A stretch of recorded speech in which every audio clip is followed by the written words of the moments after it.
हिंदू राष्ट्र बनेंगे इनका घर, इनके परिवार, इनके पूर्वज।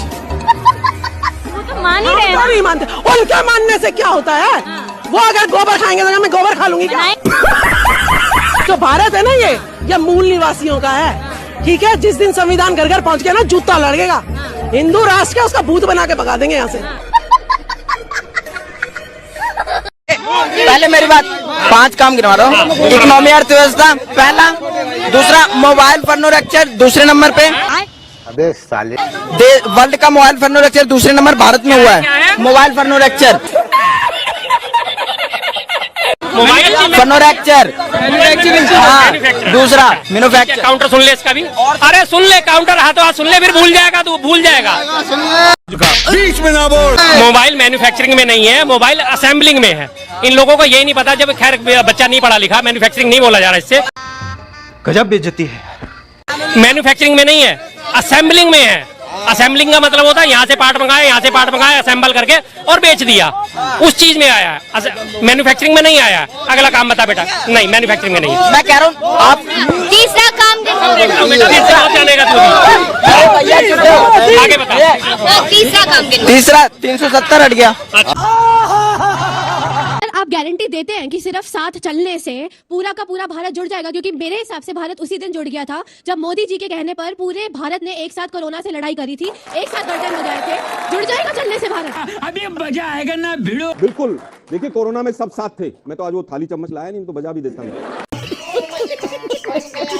या बत्ती और गोबर का लेप और गोमूत्र सब साथ थे, लेकिन उसके बावजूद 50 लाख लोगों की मृत्यु हुई, और उसके बावजूद गंगा का किनारा लाशों से पट गया, और उसके बावजूद आज सरकार कहती है कि अगर किसी की मौत वैक्सीन लेने से होती है तो सरकार जिम्मेदार नहीं। शर्म है कुछ शर्म आया है। और उसी के बाद यह हुआ कि लाखों लोग, करोड़ों लोग बेरोजगार हो गए, और उसी के बाद यह हुआ कि 700 किसान वहां पर बॉर्डर पर बैठकर शहीद हुए। उसको सुनने वाला कोई नहीं रहा। वो लोग मंत्री थे और आज भी मंत्री हैं। गो कोरोना गो, गो कोरोना गो। वो वाले मंत्री हैं आज। गजब बेइज्जती है। केवल थाली बजाने से, दिया देने से, दिया जला लेने से और केवल भाषण दे देने से देश चलता होता तो भूखमरी के इंडेक्स पे हम नीचे नहीं गिरते। मोदी जी की 3 स्कीम बता रहा हूं मैं। पीएम आवास योजना, राशन वाली योजना और गैस वाली योजना, वो पास हो गई। और अपने शिवराज सिंह चौहान जी की योजना लाडली बहना पास है। सबको मिल रही योजना का। ठीक है, इस बार फिर से भाजपा की सरकार तो नहीं बन रही केंद्र में, मतलब केंद्र में बन रही है। मतलब राज्य की बात नहीं कर रहा हूँ मैं, मतलब केंद्र। अरे कहना क्या चाहते हो? नहीं बन रही। नहीं, वो तो कोई पक्का नहीं है। इस बार ना लोग बदलाव चाह रहे हैं। आपके हिसाब से मोदी जी को भी बदल जाना? नहीं, मोदी जी नहीं। मोदी जी तो 2029 तक कोई नहीं हटा पाएगा। मोदी जी जो है एक नंबर आदमी है। कल सिवनी आए थे, मैं गया था वहाँ पर, इंटरव्यू लिया मैंने भी। मैं भी पत्रकार हूँ। उनका ले लिया? अरे वो तो किसी को इंटरव्यू नहीं देते, तुमको कहाँ से दे दी? दे दिया ना। मैं भाजपा का हूँ और मैं महामंत्री हूँ भाजपा। पतली गली से निकल निकल निकल निकल निकल। सवाल पूछे कोई? हाँ, है ना मेरे पास। किसी विधायक के नाम पे उन्होंने ये नहीं कहा कि इनको वोट दो। मोदी जी ये कहना मैं लड़ रहा हूँ चुनाव, मुझे वोट दो। उन्होंने कहा कि मैं लड़ रहा हूँ चुनाव, मन में मोदी। सवाल यही पूछे? नहीं, मैंने नहीं पूछा। मेरा सवाल अलग है, वो कैमरे के सामने मैं बाद में बताऊंगी सवाल मेरा क्या था। अरे मोदी से इतना दुखी है, योगी आने के बाद इसका क्या हाल होगा? अभी बता दे भाई, अभी बता दे। अभी तूने गाड़ी में उंगली किया ना, अभी बता दे। क्या है सच्चाई? ये है कि 9 साल के अंदर मोदी जी ने कुछ नहीं किया, देश को बर्बाद किया है, देश का आगे नहीं बढ़ा है।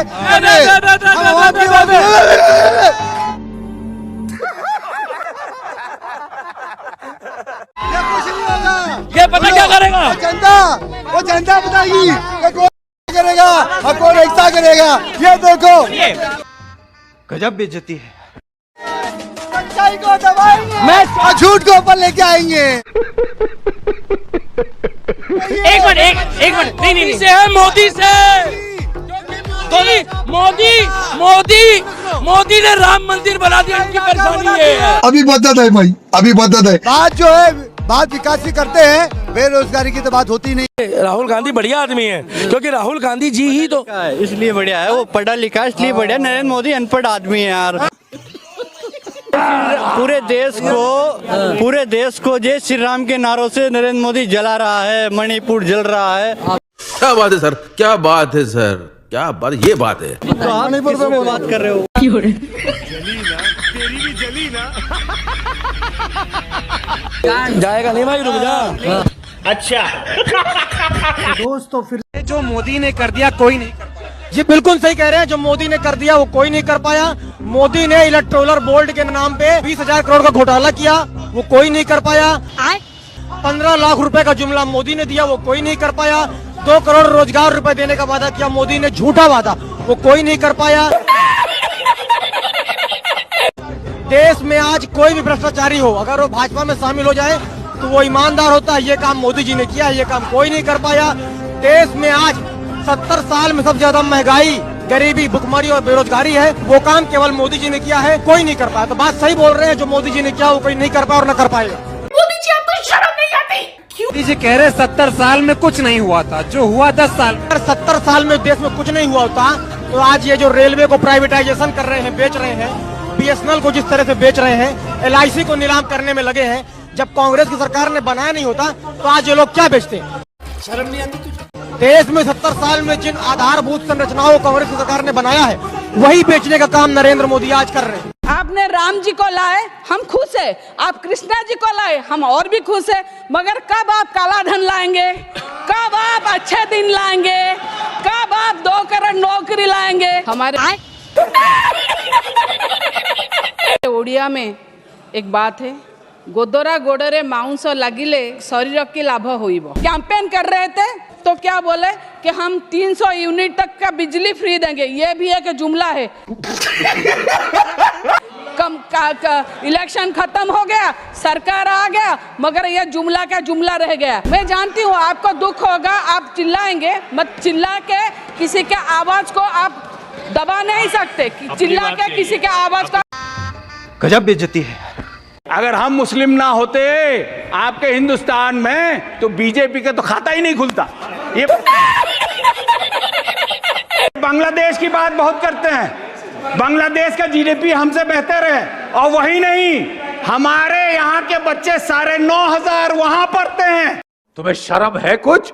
और उनके सिर्फ 2,2600 बच्चे यहाँ पढ़ते हैं, और आप कहते हैं बांग्लादेश चले जाओ। तो मेरी गुजारिश है कि जो भी हमने मांगा है उस पे माननीय मंत्री जी गौर करें और मुल्क के एजुकेशन को बचाएं, बेहतर करें।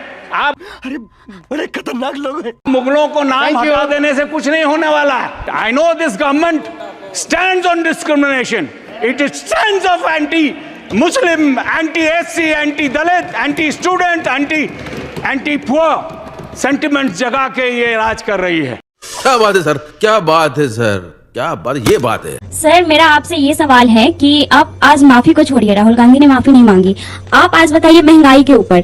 अभी मोदी जी हर घर हर गांव में तो LPG गैस प्रोवाइड करवा दिए हैं, लेकिन क्या कोई भी गरीब उसे अफोर्ड कर सकता है? ये बड़ी अच्छी बात कही आप।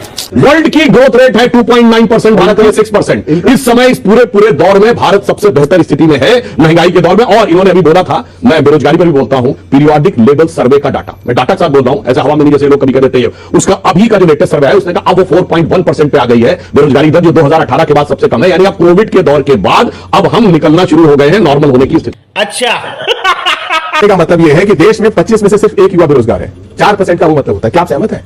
क्या आपके आसपास 25 में से एक ही युवा बेरोजगार है? क्या आपके घर परिवार में 25 में से एक ही? जो सरकार आंकड़े की ऐसी कलाबाजी करे, जब आप अपने घर के सिलेंडर की बात पूछे तो कहेंगे G20 में देखिए किसी के घर में कितनी महंगाई है। क्या आपने G20 को वोट दिया था?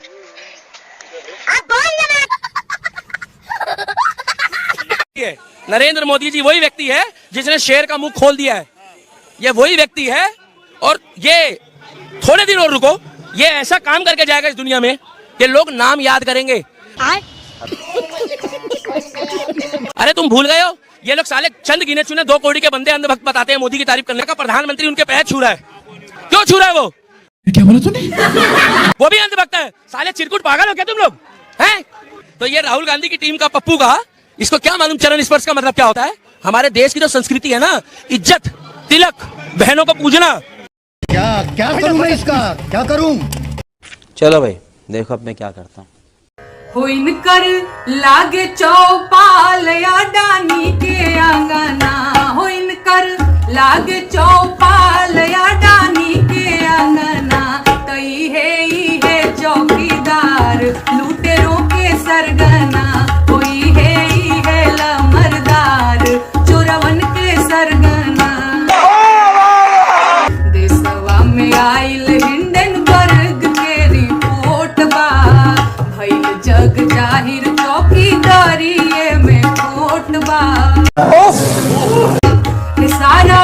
रुपया फकीरवा के ऐसन संभावना सारा रुपया फकीरवा के ऐसन संभावना तई है चौकीदार लूटेरों के सरगना।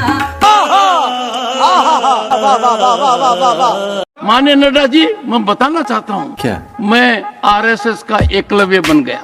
और क्यों बना? तपस्वी लोग हैं, राष्ट्रभक्त हैं, समर्पण की भावना। आश्चर्यचकित हूँ कि खुद के अलावा देश की सोचते हैं, समाज की सोचते हैं। क्या चिंटू यही नहीं, अभी और सुनिए। इसी शताब्दी के महापुरुष महात्मा गांधी थे, इस शताब्दी के युग पुरुष नरेंद्र मोदी हैं। को क्या रहा है? चरण वंदना। दिस इज चरण वंदना।